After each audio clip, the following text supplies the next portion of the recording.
Seorang ibu dengan lembut meletakkan anaknya yang cacat di atas ban berjalan. Ban itu perlahan mulai bergerak menuju mesin penggiling. Tetapi anak laki-laki itu hanya duduk diam tanpa suara. Ibunya berharap mungkin sebuah keajaiban akan terjadi dan dia akan bisa berdiri. Namun, itu tidak terjadi.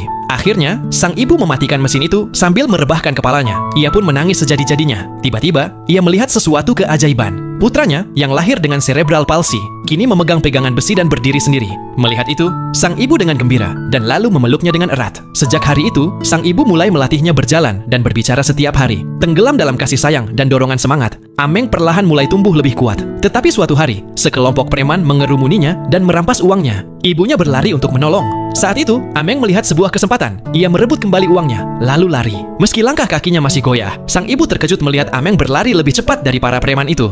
Keesokan harinya, ibunya membawanya untuk mendaftar di tim atletik Paralimpiade. Namun, ia ditolak karena usianya masih terlalu muda.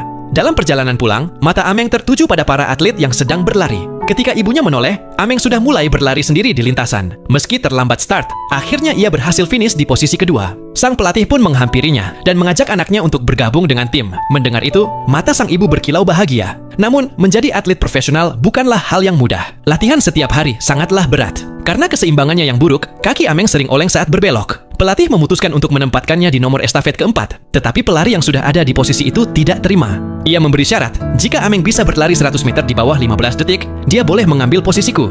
Ameng mengerahkan seluruh tenaganya, tetapi ia tidak bisa menembus angka 15 detik. Putus asa, ia menutup kepalanya dengan kantong plastik dan menangis tanpa henti. Lalu ibunya berkata, "Daripada menangis, berlarilah dengan seluruh kekuatanmu." Mendengar itu, seakan menyalakan api dalam dirinya. Ameng melipat gandakan usahanya, menaiki tangga panjang dan berlari di samping kereta. Akhirnya, dalam ujian terakhir, ia berhasil menempuh 100 meter di bawah 15 detik. Ia pun lolos ke Paralimpiade.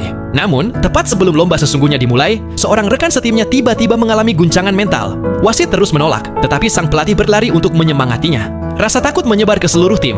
Hanya Ameng yang tetap tenang, karena ini adalah Paralimpiade terakhirnya. Sesaat kemudian, rekannya kembali tenang dan lomba pun dimulai. 3 pelari pertama berjuang sekuat tenaga untuk memperkecil jarak. Kini giliran Ameng. Rekannya memberi motivasi dan Ameng berlari secepat mungkin. Pada akhirnya, ia melewati garis finish hampir bersamaan dengan 2 pelari lain. Semua mata tertuju pada layar, melihat hasil diumumkan. Akhirnya, Ameng dan timnya memenangkan medali emas dan mereka pun melompat ke girangan. Melihat semua itu, air mata kebahagiaan menetes di wajah sang ibu saat ia menontonnya di depan televisi. Nah, cuplikan adegan film ini terinspirasi dari kisah nyata. Kalian bisa saksikan filmnya dengan judul Zero to Hero 2021.